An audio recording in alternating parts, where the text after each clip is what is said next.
Imaginez un père qui a 10 enfants. Que penseriez-vous s'il ouvrait la porte de sa maison uniquement aux enfants qui lui ressemblent le plus? Parliez la même langue que lui, ou veniez du même village et qu'il rejetait les autres? Nous dirions que ce père est injuste. Pourtant, c'est parfois ce qui arrive dans certaines communautés chrétiennes. Des églises deviennent des lieux où l'on privilège une tribu, une langue ou une région. Les nouveaux venus dans l'église parlent la même langue que les responsables de la paroisse. On n'accueille pas les autres communautés avec la même ferveur. On ne les intègre jamais réellement. Or, Jésus-Christ n'est pas venu fonder une église tribale. Il est venu établir un royaume où toutes les nations sont invitées. L'église n'appartient ni à un prêtre, ni à un pasteur, ni à une famille, ni à une ethnie. L'église appartient à Jésus-Christ. Aujourd'hui, réfléchissons à cette vérité. Une église qui exclut à cause de l'origine perd de vue le cœur même de l'évangile. Bien-aimés du Seigneur, Shalom et soyez les bienvenus sur votre chaîne. Mon nom est Père Timothée. Suivez la vidéo jusqu'à la fin et partagez-la au besoin. Dieu est le Dieu de toutes les nations. La première vérité est simple. Dieu a créé tous les hommes. La Bible affirme dans Actes 17, 26 que Dieu a fait que tous les hommes sortis d'un seul sang habitent sur toute la surface de la terre. Cela signifie qu'aux yeux de Dieu, aucune tribu n'est supérieure à une autre. Aucun peuple n'a le monopole de la grâce. La croix de Jésus-Christ n'a pas été dressée pour une seule ethnie, mais pour le monde entier. C'est pourquoi Jésus-Christ a déclaré dans Matthieu 28, le 19e verset, « Allez, faites de toutes les nations des disciples ». Remarquez qu'il n'a jamais dit « Faites des disciples seulement dans votre village ou parmi votre tribu ». La première église était multiculturelle. Lorsque nous lisons le livre des Actes des Apôtres, nous découvrons une église composée de peuples différents. À la Pentecôte, Actes 2, 5 à 11, des Juifs venus de nombreuses nations entendaient chacun les merveilles de Dieu dans leur propre langue. Plus tard, dans Actes 13, 1, présente les responsables de l'église d'Antioche. Ils venaient d'horizons très différents. Cette diversité n'était pas un problème, elle était une richesse. Le ciel lui-même ressemble à cette église universelle.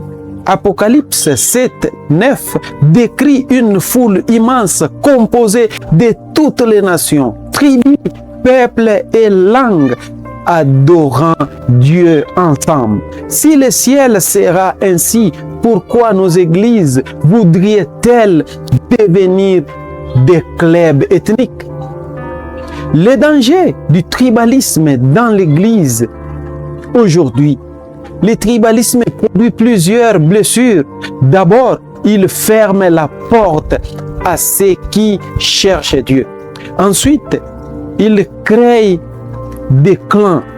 Les responsabilités ne sont plus confiées selon les dons spirituels, mais selon les liens familiaux, régionaux ou ethniques.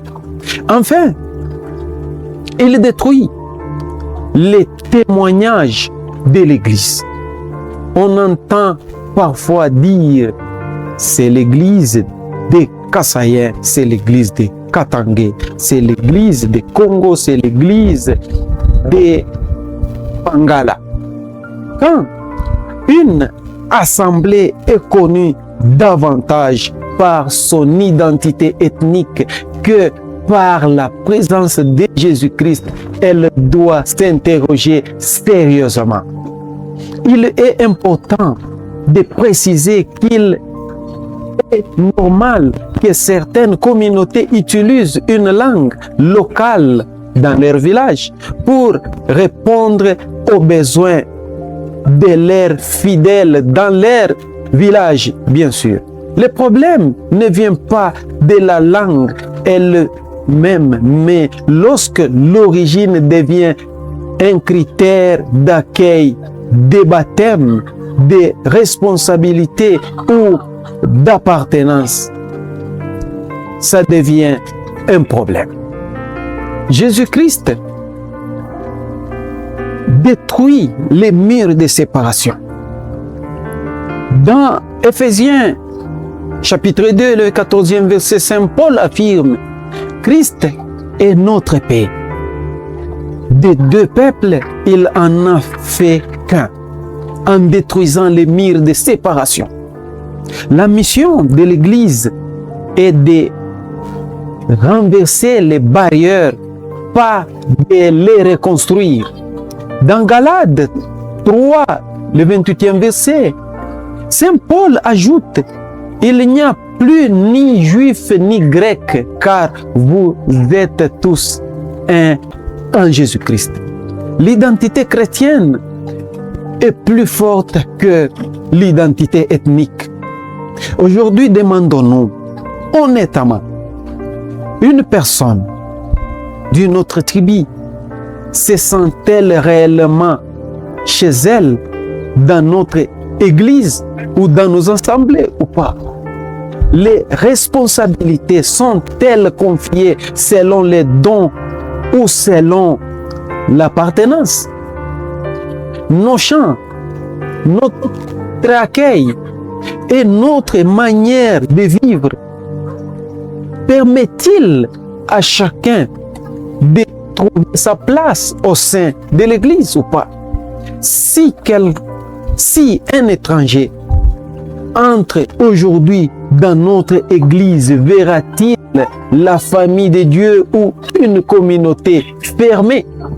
Une Église en bonne santé peut conserver sa culture et sa langue tout en restant ouverte à tout ce que Dieu appelle. En conclusion, l'Église n'est pas une propriété privée d'une communauté ethnique. Nous n'avons pas le droit d'y installer des frontières que Jésus-Christ n'a jamais établies. Le Christ est mort pour les Africains, les Européens, les Asiatiques, les Américains et les peuples de toutes les îles. Il est mort pour toutes les tribus de la RDC sans exception. Lorsque nous arriverons au ciel, personne ne sera assis selon sa province ou son ethnie.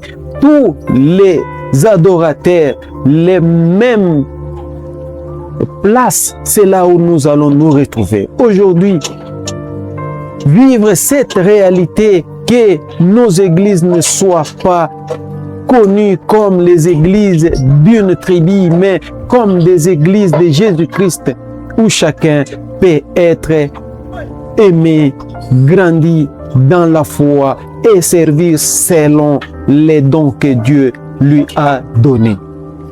Bien-aimés dans le Seigneur, un grand merci d'avoir suivi la vidéo jusqu'à la fin.